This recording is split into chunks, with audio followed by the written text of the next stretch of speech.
Menggambarlah apa yang kamu sukai dan rasakan bahagia. Hai teman Afizah. Kali ini Afizah DIY akan menggambar es krim stick.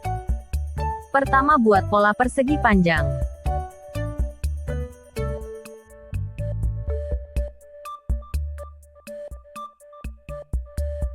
Buat garis lengkung huruf U. Terakhir, buat pola bergelombang di dalamnya.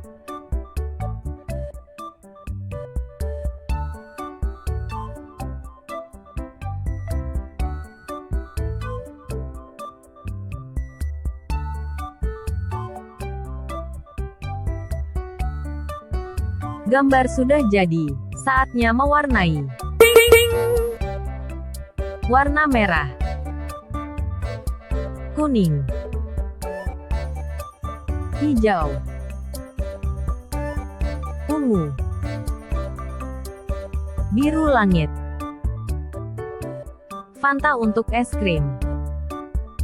Warna coklat untuk stik es krim.